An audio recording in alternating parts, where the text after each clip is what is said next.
Now, the first one I want to really look at is pages. So if you want to edit text on your page, and that's usually basically what most people want to do when they get to a WordPress website or any website. They say, oh, I just want to edit my text. So pages is where you would usually go to edit text. So let's have a think about pages, just so make sure we're all on the same page here.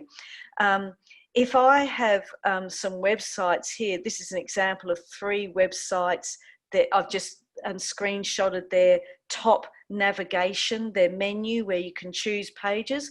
So in this instance, there's 2 or 3 lawyers. This is a lawyer's website, and they've got bios on each of their lawyers. They've got a page for a free first interview. They've got a page for a couple of services they do, and FAQs they've got a page for. On this other website, there's an about page. There's another services page with a little drop down. You can see an arrow. If this was the live site, we could probably drop down to it.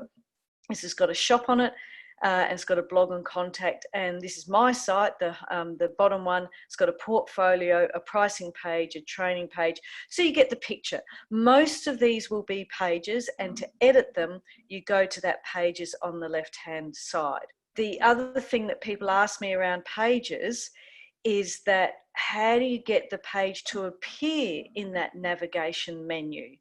It's one thing to create a page, but how do you change that top level navigation?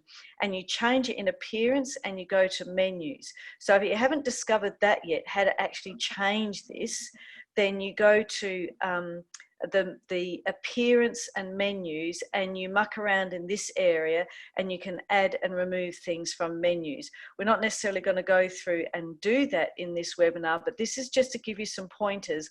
Now let's have a look at posts, and I want to compare posts with pages. And I'm going to compare posts with pages by going to these 3 websites and just having a look at what a post is versus a page. And I think most of you will know this, but maybe not. I don't know. So we'll just have a look and see what that's about. So I'm going to share my screen again, but now this time go to a website. So here is a website, and these are recipes, and there's a picture, there's a title, there's a description, and there's read more. So this here, she's got quite a few recipes and she keeps adding to them. This is great for your SEO. So Liz, this is something that you're probably involved with. And then if I go to this one here, this is still posts or blogs. Posts and blogs are almost interchangeable in terms of what they get called. And you can see here there's a picture, there's a title. In this case, there's a date, there's a description, and there's a read more. And we can see that there's a few articles on this page.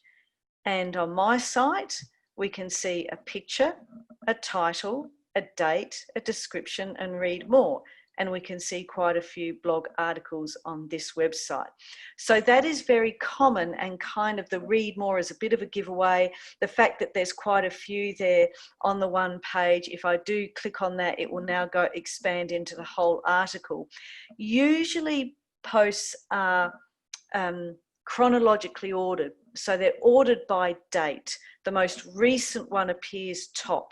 And as you can see through these different examples, you can have a big picture, you can have a smaller picture and 3 across in a row, you can have a smaller picture but all running down. So you can lay out and design your blog page, the page that has all these posts, in different ways, but they still have that chronological kind of order about them. And this is great. Doing blogs for SEO is great. And when you post a blog, it will, generally speaking, go automatically to that page. With a page, rather than a post, with a page, you needed to go to the appearance and menus and add, if you were to create a new page, and add it to a menu. When you're doing blogs and posts, you don't have to do that, because if your blog has been set up correctly, it should just automatically now post to that page and people can see it. So that's one of the differences between pages and posts. Pages tend to be what you really determine for your business to be must-haves. If you've got a potential client or customer coming to your website, they need to have this information. It's a bit more static. You know, the services you provide don't change considerably from one year to the next. You might, you know, change them a little bit, but, you know, this is the service you're providing, so this is what the website needs to say, and you need a few pages to say this.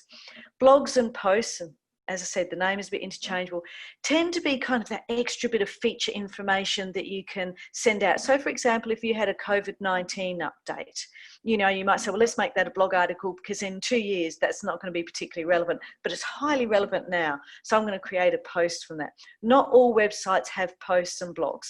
Only some websites do. Only some business owners choose to have them, and that's fine. You don't have to have them, but that is just the difference between, if you like, the posts and the pages.